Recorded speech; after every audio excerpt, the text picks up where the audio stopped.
आज का एडिटोरियल काजी फाइज इस्सा साहब, चीफ जस्टिस ऑफ पाकिस्तान, उन्होंने 9 सवाल पूछे हैं उन 8 जजेस से सुप्रीम कोर्ट के, जिन्होंने हाल ही में एक वजाहती ऑर्डर जारी किया 14 सितंबर को, जिसमें कहा गया था कि इलेक्शन कमीशन ऑफ पाकिस्तान ने जो फैसले पर अमल दरामद नहीं किया उसके बारे में उन्होंने वार्निंग इशू की थी, और जिस वार्निंग को लोगों ने काफ़ी सीरियस लिया। इलेक्शन कमीशन ऑफ पाकिस्तान भी उस वार्निंग को बहुत सीरियसली ले रहा है और उसके ख़िलाफ़ रिव्यू में भी जाएगा। लेकिन जो सवालात हैं चीफ जस्टिस साहब के, उन 8 जजेस के, वो सवालात बहुत अहम हैं।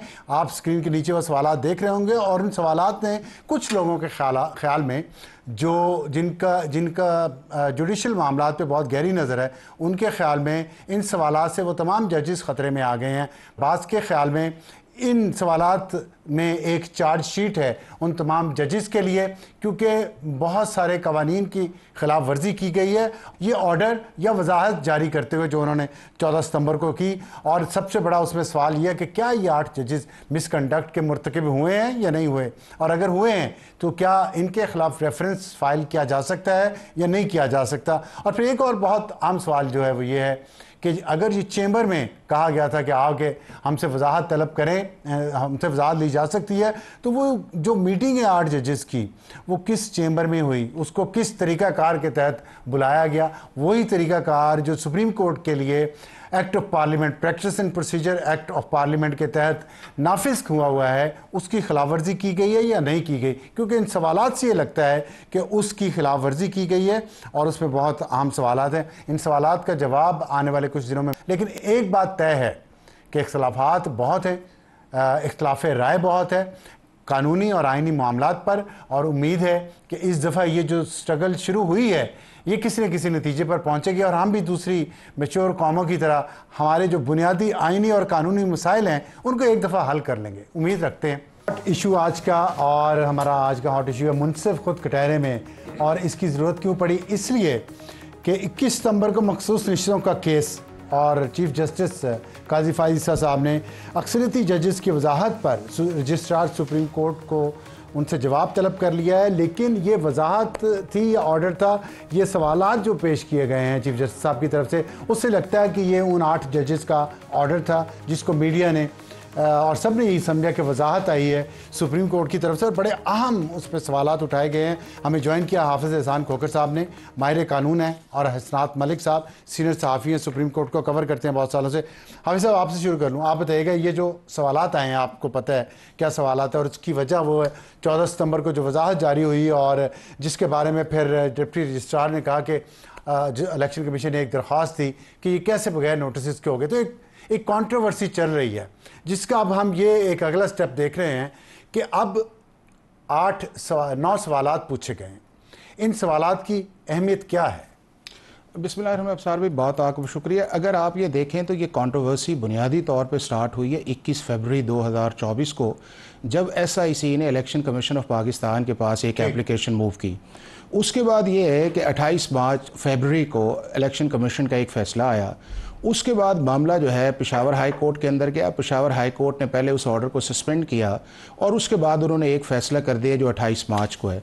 अब जब 28 मार्च को आया तो आपको याद होगा कि उस वक्त इलेक्शन सेनेट के होने थे, और जो PTI की गवर्नमेंट है KPK के अंदर, उन्होंने इस ऑर्डर को इम्प्लीमेंट के अंदर रिफ्यूज़ कर दिया, और उसके बाद आपने देखा कि वो पोस्टपोन हो गए।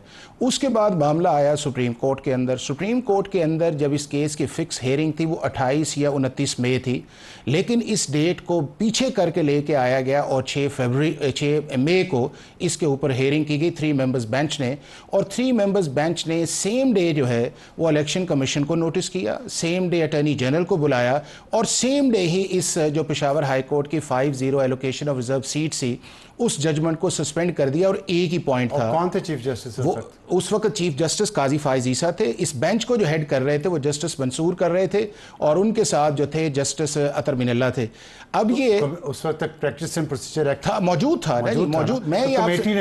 मैं आपसे ये गुजारिश कर रहा हूं कि जो आपने पूछा ना कि नहीं कमेटी, मैं आपसे ये गुजारिश कर रहा हूं कि इस केस के अंदर कितनी चीजें अनयूजुअल जो हो रही हैं कि अगर 29 मई को अगर आप केस को फिक्स करते हैं तो यकदम आपको क्या आ गया कि आप 6 को आए। फिर आपने सुप्रीम कोर्ट ने लीव ग्रांट किया सिर्फ एक ही पॉइंट के ऊपर कि क्या दूसरी पॉलिटिकल पार्टीज को जो सीट्स मिली हैं वो अकॉर्डिंग टू कॉन्स्टिट्यूशन ये लॉ है या नहीं है। ये थी सुप्रीम कोर्ट की कंट्रोवर्सी। उसके बाद आपका एक फुल कोर्ट बना, 13 मेंबर्स बेंच बने, 13। फिर आपने उस हेयरिंग के अंदर देखा कि केस की बजाय जो जजेस की आपस के अंदर ऑब्जर्वेशन थी वो पाकिस्तान की हिस्ट्री के अंदर अनयूजल। अब आगे आ जाए, अब जब वो फैसला आया, उस फैसले 4 फैसले उस दिन आए, एक 8 का आया, एक 2-2 के आया और एक जस्टिस याह्या अफरीदी का आया। इसके अंदर उन्होंने क्लैरिफिकेशन को ऑफर करवाया।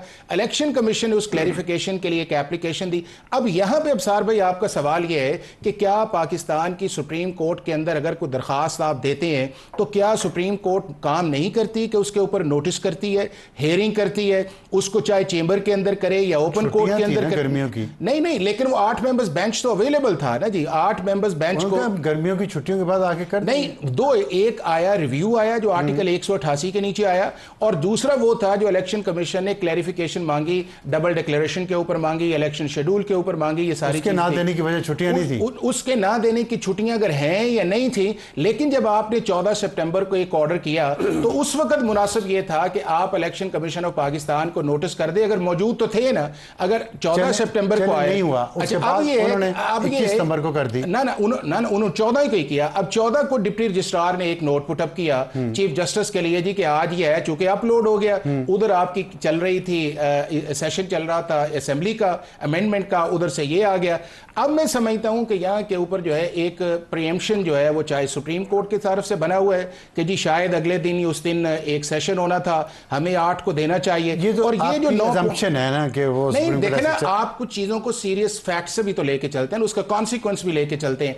अब ये अगर चीज, मेरा सवाल ये था कि इन सवालात की अहमियत क्या है? इन सवालात की बड़ी इंपॉर्टेंट अहमियत है। वो इसलिए इंपॉर्टेंट अहमियत, अगर चीफ जस्टिस ऑफ पाकिस्तान इस बेंच का हिस्सा न होते तो शायद इतनी अहमियत नहीं होनी थी। चीफ जस्टिस इस बेंच का 13 मेंबर्स बेंच का हिस्सा थे। तो नंबर 2 ये, और उन्हें इसके अंदर बैठना चाहिए था ना अगर वो सवालात आए थे। अच्छा, दूसरा ये, ठीक है, वो सिर्फ चीफ जस्टिस नहीं, बाकी भी जितने भी हैं, बाकी भी जितने, और डेफिनेटली मेरा ख्याल है कि जब आप, और दूसरा सर इसके अंदर एक और जो इंपॉर्टेंट पॉइंट था वो ये था कि जब आपके पास वो मामला आया, आपने सुना भी नहीं है, तो फिर जो उनकी क्लैरिफिकेशन थी आप उसका तो जवाब देते ना। वो इलेक्शन कमीशन उन्होंने आर्टिकल 51 का 106 आपने आपके कहने का मतलब ये मुख्तसरन आसान अल्फाज में लोगों के लिए कि कौमी असम्बली में जो आईनी तरमीम आ रही थी उसको प्रीएम्प्ट करने के लिए 8 मेंबर बेंच, 8 जजेस ने, मेंबर बेंच भी नहीं है, 8 जजेस ने ये जल्दी में 14 सितंबर को एक प्रेस रिलीज जारी कर। परसेप्शन है, परसेप्शन है। रियलिटी हसनात साहब क्या है? देखिए 12 जुलाई का मेरा ख्याल है हाफिज साहब ने सारी तमहीद बांधी, लेकिन 12 जुलाई का जो ऑर्डर है उसका आखिरी पैराग्राफ नहीं पढ़ा। उसमें लिखा हुआ है कि जब भी इलेक्शन कमीशन या पीटीआई को किसी मामले में कन्फ्यूजन होगी तो वो एक एप्लीकेशन देंगे और वो एप्लीकेशन चैम्बर में 8 जजेस के पास जाएगी और वो उस पर ऑर्डर पास, 13 पे नहीं जाएगी, वो ऑर्डर पढ़ ले। ठीक है, अब वो ऑर्डर गलत है, ठीक है, उस पर रिव्यू हो जाना है, लेकिन वो ऑर्डर इन फील्ड है, सुप्रीम कोर्ट का ऑर्डर। वो एप्लीकेशन गई, बिल्कुल गई एप्लीकेशन, वो फिर कमेटी के अच्छा पास। मजे की बात है इलेक्शन कमीशन ने अगर उस ऑर्डर पे कोई इतराज नहीं किया, नो लीक ने नहीं किया, बजाय अगर यहाँ तासुर है ना कि जी ये 8 जजेस प्रीएम्प्ट कर रहे हैं, तो कि भाई मौजूदा हालात में इलेक्शन कमीशन को एम्पावर कर रहे हैं कि ताकि माले गनीमत की रिजर्व सीटें दोबारा नून और पीपल्स पार्टी में दे के 2/3 दो और फिर उसके बाद उनका जो फेडरल कॉन्स्टिट्यूशन कोर्ट बन जाए, उसमें रिटायर्ड चीफ जस्टिस बन जाए। ये भी तो एक तासुर है, हम इन तासुर पे, 13 जनवरी से मुस्तकबिल के तासुर पे अभी नहीं जाते, माजी वाले पे रहते हैं कि ये जो ऑर्डर है, ये जो सवालात पूछे हैं जी, आपके ख्याल में ये सवालात जस्टिफाइड हैं या नहीं? मैं एक सवाल आपको पूछ लेता हूँ। मसलन दरख्वास्तें कॉज लिस्ट के बगैर समाअत के लिए कैसे फिक्स हुई? क्या रजिस्टर ऑफिस ने मुतल्लिका फ्रीकैन और अटॉर्नी जनरल को नोटिस जारी किए? तो फ्रीकैन नजरसानी दायर करें, वो क्या इस पे क्या करना चाह रहे हैं, उससे क्या वो ये जो सवाल है, ये ग्राउंड है एक नजरसानी के, एक वजाहत है कि वो एक एप्लीकेशन उसकी आई होगी ना, बिल्कुल वो एप्लीकेशन किधर है? एप्लीकेशन आई है चैम्बर में, वो 12 जुलाई का ऑर्डर देखें, उसमें नहीं लिखा हुआ कि आपने प्रैक्टिस कॉन्स्टिट्यूशन का आर्टिकल 10 ये नहीं है कि अगर आप 12 जुलाई का ऑर्डर का तो आप उसे सुनेंगे तो आखिरी पैराग्राफ पढ़ें 12 जुलाई का, उसमें कोई नहीं लिखा हुआ कि कमेटी के पास जाएगी, हियरिंग होगी। अगर वो ऑर्डर गलत है तो वो रिव्यू हो जाएगा। मैं आपसे एक आपसे सिर्फ स्पेसिफिक सवाल पूछता हूँ, उस ऑर्डर में लिखा कमेटी के पास नहीं जाएगा, ऑर्डर में लिखा है? ऑर्डर में ये नहीं लिखा, लेकिन ऑर्डर में ये लिखा है कि जजेस के पास जाएगी। एक जुडिशियल ऑर्डर है, 8 जजेस के पास जाएगी, तो इसका मतलब कमेटी को बाईपास करके आएगी। तो एक मिनट यार, जी बिल्कुल, ठीक है ना, ऐसे ही है ना। तो क्या एक पार्लियामेंट का एक्ट है, बिल्कुल प्रैक्टिस एंड प्रोसीजर एक्ट, उसमें एक बात तय हो गई कि जो भी आएगी एप्लीकेशन वो कमेटी के जरिए आएगी, उसको सुप्रीम कोर्ट का कोई ऑर्डर, होल्ड ऑन, कोई ऑर्डर उसको सुपरसीड कर सकता है? उसके लिए इलेक्शन कमीशन नजरसानी दायर करे। मैं हसनात से बात कर रहा हूँ, क्योंकि मैं हसनात को जानता हूँ कि वो बहुत अच्छे एक सुलझे हुए और बैलेंस रिपोर्टर हैं। एक पार्लियामेंट का एक्ट है, उसमें प्रैक्टिस एंड प्रोसीजर के तहत कुछ चीज़ें तय हो गई, उसको 8 जजेस फैसला देते कि इसको बाईपास करके आप आ सकते हैं। देखिए, ऑर्डर में मैं समझता हूँ कि वो ऑर्डर रिव्यू होना चाहिए, या उस पर ग्राउंड है नहीं रिव्यू करते हैं ना।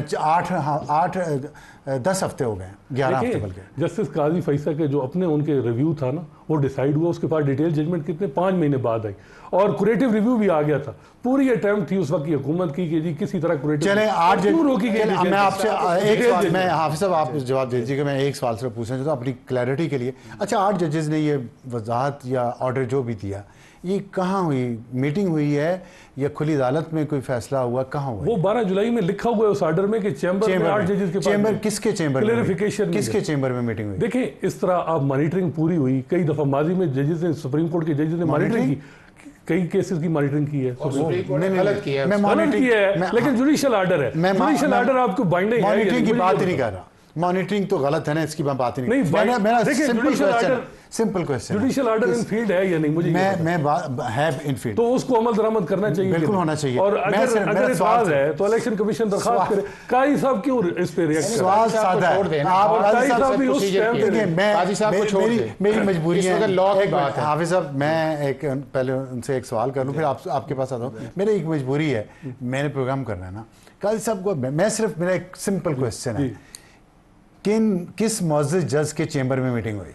देखें, बिल्कुल ये बात जो है, ये इलेक्शन कमीशन, ये ग्राउंड जो 9 सवालात काजी फैसल साहब ने उठाए हैं, ये अपनी रिव्यू में डाले और रिव्यू फाइल करे उस पर। लेकिन चीफ जस्टिस काजी नहीं किया उस पर, इस पे नहीं किया, इस पे चीफ जस्टिस नहीं किया, लेकिन जो पहले किया हुआ है वो किधर है? तो बिल्कुल वो लगना चाहिए। क्यों नहीं लग रहा? तो वो कमेटी में सरबराह है चीफ जस्टिस काजी फैसल, अब बना लें, अब तो कमेटी में मेजॉरिटी है। अच्छा चलो ठीक है। हाफिज साहब ये बताइएगा, आप इस बारे में आप क्यों जम्पशन पे जा रहे हैं? वो जो हसनात बात कर रहे हैं कि 12 जुलाई का 12 जुलाई के फैसले में ये चीज़ें लिखी हुई हैं, तो फिर एतराज़ बनता तो नहीं आप? अच्छा सर, इस तरह 12 जुलाई के फैसले के अंदर ये लिखा हुआ है कि अगर आपको कोई प्रॉब्लम है इस इम्प्लीमेंटेशन के अंदर, आप हमारे पास आ जाए। सही है। उन्होंने उसके अंदर 4 या 5 एतराज़ कर दिए कि जी आर्टिकल 51 के नीचे डबल डिक्लेरेशन नहीं हो सकता, पार्टी स्ट्रक्चर मौजूद नहीं है, सेक्शन 104 के होते हुए जो है जितनी देर इलेक्शन शेड्यूल के अंदर नहीं आप करेंगे एंटरटेन नहीं कर सकते, एक दफ़ा आप डिक्लेरेशन। अब आ जाता। अच्छा, अब और उसके बाद उन्होंने रिव्यू भी फाइल कर दिया, रिव्यू भी फाइल हो गया, क्लैरिफिकेशन भी आ गई। अब वो जो क्लैरिफिकेशन है, आप मुझे कहें कि मैं आपको क्लैरिफिकेशन मेरे से पूछ लें, मैं आपको रिटर्न दूं, तो आप पे ये बनता नहीं है कि मुझे बुला के सुन तो लें कि जो आपकी क्लैरिफिकेशन है उसको एक्सप्लेन तो करें ना। इशू यहाँ पे ये आया। अच्छा, आपका जो मेन ऑब्जेक्शन है वो ये कि इलेक्शन कमीशन को बुला के सुना नहीं गया, इस वजह से ये रिव्यू तो नहीं सुन रहे थे। नहीं, ये क्लैरिफिकेशन देखिए ना, पॉइंट तो है, रिव्यू तो नहीं, और ये उस ऑर्डर को उन्होंने किया। ये हसनात का पॉइंट तो दुरुस्त है ना कि ये रिव्यू नहीं है, इनबिल्ट रिव्यू है, ये क्लैरिफिकेशन नहीं है, इनबिल्ट रिव्यू है। वो इसलिए इनबिल्ट रिव्यू है कि अगर सुप्रीम कोर्ट का वो फैसला कंक्लूसिव होता तो क्लैरिफिकेशन की नौबत नहीं आनी थी। रिव्यू क्या होता है? इनबिल्ट रिव्यू ये है कि अगर सुप्रीम कोर्ट ऑफ पाकिस्तान को फैसला करती है, आपके पास आर्टिकल 188 के नीचे राइट है कि आप चले जाएं। यहां पे आप कभी आपने सुना है कि सुप्रीम कोर्ट ने आज तक फैसला किया और कहा आप मेरे फैसले के अमल दरामद के दौरान अगर आप प्रॉब्लम है तो आप मेरे पास आए और मेरे से पूछ लें?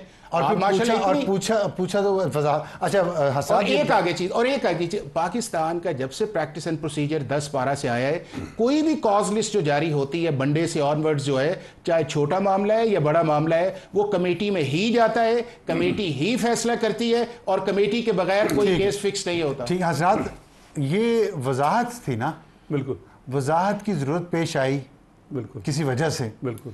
वो वजह क्या थी? वजह वाज़ेह है कि जी फैसले पे अमल दरामद नहीं हो रहा, तो उस पर बुलाना नहीं चाहिए था। बात तो वैलिड है ना। देखिए रिव्यू में वो उनकी बात सुनी जाएगी। अब जैसे वो अलग इशू है। अच्छा, मैं कह रहा हूँ वजाहत दी, मैंने एक फैसला दिया, मैं उसकी वजाहत देना चाहता हूँ, तो मैं कम से कम बुला के सुप्रीम 8 जजेस मुअज़्ज़ज़ जजेस, देखिए बिल्कुल बात ठीक है। ये तो एक दफ्तर में अगर देखिए यही बात इलेक्शन कमीशन को फिर दरख्वास्त देनी चाहिए कि आपने ये जो वजाहत दी है हमारे वकील को नहीं बुलाया, लेकिन चीफ जस्टिस काजी फैसला का नहीं बनता कि वो अपने ही कुलीग जजेस, तो इसका मतलब है, अपनी रिटायरमेंट के आखिरी हफ्ते में आप जब बार बार कह रहे हैं कि इलेक्शन कमीशन को रिव्यू में जाना चाहिए, तो आप समझते हैं इसमें सुकम है? देखिए इस वजाहत में देखिए ये ग्राउंड है, अब देखना है कि वो जज इस पे क्या कहते हैं। हम तो नहीं कह सकते ना। बहुत शुक्रिया हाफिज एहसान साहब हमसे बात करने का और हसनात मलिक। और एक छोटा सा ब्रेक के बाद वापस आते हैं तो एडिटोरियल।